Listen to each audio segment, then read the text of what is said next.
നമ്മുടെ പറമ്പിൽ നിന്ന് കിട്ടിയ, അതായത് നമ്മളിപ്പോൾ റെൻറ്റിന് താമസിക്കുന്ന വീട്ടിൽ ഉണ്ടായ ഒരു കൂമ്പാണ് കേട്ടോ.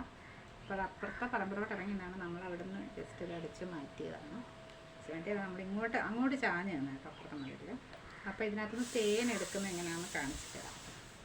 അതായത് ഉണ്ട് ഇതിൻ്റെ ഇടയ്ക്ക് ഇതായി ഇച്ചിരി ഭാഗത്ത്, പണ്ട് സിനിമയിലൊക്കെ കാണിക്കുന്നത് ഇവിടെ നിന്ന് ഇങ്ങനെ തേൻ കുടിക്കുന്നു, പക്ഷെ അങ്ങനെയല്ല, ഈ ഒരു ഭാഗത്താണ് ഇത് ഇരിക്കുന്നത്. അപ്പോൾ നമ്മൾ പലർക്കും അറിയാതെങ്കിൽ വാ, പക്ഷെ ഇവർക്കിത് പുതിയ അറിവാണ് കേട്ടോ, കുട്ടീസിന്. അപ്പോൾ നമ്മളിത് ഇങ്ങനെ ചരിച്ച് കഴിയുമ്പോൾ ഇതിനകത്ത് ഇല്ല കേട്ടോ, നമുക്ക് വേറെ ഒന്നും എടുക്കാം. ഇതിലൊരു ഇച്ചിരിയേ ഉള്ളൂ. ഇതിൽ നിറച്ചിരിപ്പുണ്ട്, ഇതാ കണ്ട ഇവിടം വരെ ഉണ്ട്. അപ്പം നമുക്ക് അതായത് ഇങ്ങനെ എടുത്തിട്ട് ഈ സാധനം ഇങ്ങോട്ട് ഇളക്കണം. കാണാൻ പറ്റുന്നുണ്ടോ? ഇതിങ്ങനെ ഇളക്കിയിട്ട് ഇതിങ്ങനെ പൊട്ടിച്ചെടുക്കണം. പൊട്ടിച്ചെടുക്കുമ്പോൾ ഇതിനകത്ത് നിൽക്കുന്നുണ്ടോ ഈ തേൻ? കാത്തെടുത്താണ്ടോ കാണാൻ പറ്റുന്നത്? കാണുന്നോ? കണ്ടോ ഈ തേൻ നിൽക്കുന്നുണ്ടോ? ഇനി വാ, ഇങ്ങോട്ട് തിരിഞ്ഞില്ലേ, കാണണ്ടേ?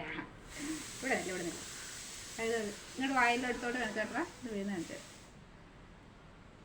കണ്ട ഇങ്ങനുണ്ട്,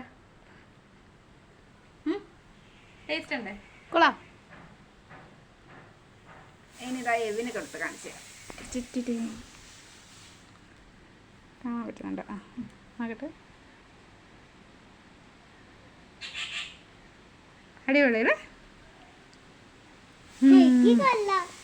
അപ്പം ഇനി ഈ ഭാഗങ്ങളുള്ള, അതായത് ഇങ്ങനെ പൂവുള്ള ഭാഗങ്ങളെല്ലാം പൊളിച്ച് കഴിഞ്ഞിട്ട് ഏറ്റവും അവസാനത്തെ പൂവൊക്കെ നിന്ന് വരുന്ന ഭാഗം കഴിഞ്ഞിട്ടാണ് നമ്മളെടുത്ത് എന്ത് ചെയ്യുന്നത്, കൊത്തി അരിഞ്ഞിട്ട് തോരനാക്കുന്ന.